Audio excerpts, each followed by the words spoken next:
Welcome back to Clout 941. We're finishing up our wrap-up of some of the local news. Talk a little bit about the U.S. Senate race, the Republican primary. One of Charlie Crist's, who's running against Marco Rubio, one of his biggest arguments to the voters is, hey, we've got to keep that seat in Republican hands. Republicans are down to 39 seats in the U.S. Senate, and we got to keep this seat in Republican hands. Therefore, elect me because I'm more electable in November over Marco Rubio. The problem is the Democrats aren't cooperating. The only Democrat who's filed to run is Kendrick Meek, who's really a nobody, who has no chance of winning.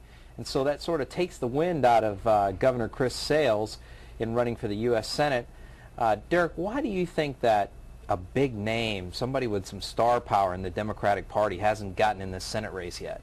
Like who, though? I mean, you know, unfortunately in Florida, we don't really have any big names in the Democratic Party. I mean, for the past 15 years, I mean, my party, the Democrats, have really failed in getting star power. I mean, I guess the last, you know, star power that we had was probably Lawton Childs. You know, Bob Graham. Well, Bob Graham's out of politics. Lawton Childs passed away. Janet Reno doesn't seem to want to be involved anymore. I mean, the Democrats really lack star power to get, and you know what, frankly, there's no Democrat that I can think of, no matter what they said, is going to beat Charlie Crist. I mean, Charlie Crist, he's really very much like a Democrat. I think a lot of Democrats, including myself, like Charlie Crist, and I would vote for Charlie Crist. And I think that there's just no Democrat that's going to waste the money and the time running against Charlie Crist. So there's no one that we have that can beat him. I don't think Marco Rubio can beat him either. I think that he'll be portrayed as a Democrat, but Charlie Crist has done such a phenomenal job of getting off the polar ends and getting in the middle that he's going to get the independent vote. He's going to get Democrat votes, and he's still going to get a lion's share of the Republican votes. Yeah, that's it. I think none of the big Democrats think they can beat him, no. So they're staying out. Now, last thing on local politics. Locally, the Democrats continue to struggle. I think 17 out of the 18 constitutional officers here are still Republicans, despite the fact that in the presidential races, Sarasota County has been about 50-50. Why do you think that local Democrats continue to struggle? We're doing better. You know, Susan Atwell won in the city commission. Keith Fitzgerald's won a rep seat in Florida.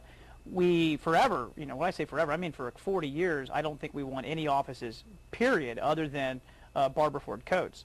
And right. So, you know, Barbara Ford Coates, a Democrat. Other than her, I don't think we won anything for 40 years. You're starting to see a little bit of a change, a little bit of a trend. I was born and raised in Sarasota. I didn't really start following politics until I was about 18, but I remember seeing numbers in the newspaper where it was 65% Republican, 35% Democrat. Now you're starting to see that change a little bit, where now you're seeing it more of a, you know, 54 to 46%. So I think that will change. You'll see more Democrats elected, but I don't think that Sarasota, at least on my lifetime, is ever going to be predominantly Democratic officers holding office. It's just the way it is. I mean, we're still a retiree community, a very conservative community, and you know, most of your retirees, by and large, are on the Republican side. So you're going to maybe pick off a seat here or there. But they're never going to be a takeover. None. Okay. What about the Orioles? I think this is a good deal. I think it's what I always said is it's got to be at the right price, the right parameters. Some of the numbers being thrown around initially were unrealistic, but I think the current deal with the Orioles is a pretty good deal. What do you think about the Orioles? I think it's a great deal. I mean, look, I would have rather had the Red Sox. Everybody would have had the Red Sox. They're the big name. They're the star power. Red Sox Nation would follow them. But I was worried that we were going to get nothing. So to kind of at the end, you know, things went quiet there for a while. I mean, after we lost the Reds and the Red Sox, it kind of laid under the radar where people like myself, I'm a big baseball fan as you are, and I just kind of gave up. I just figured that's it. You know, we're not going to have any team. And I'm happy that Sarasota pulled it together. I mean, I'm just happy to have a team. And you know what?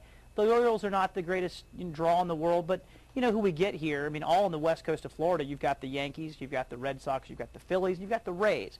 So those four teams are always going to come into what I guess won't be known as Ed Smith Stadium anymore. They'll name it Cal Ripken Stadium or whatever. But that's a great deal to get them at $31 million and to get a new and improved stadium. You know, some things in a recession, you can find value out there, and I think that we got a good value, and I'm real happy that Sarasota City Commission put that back together.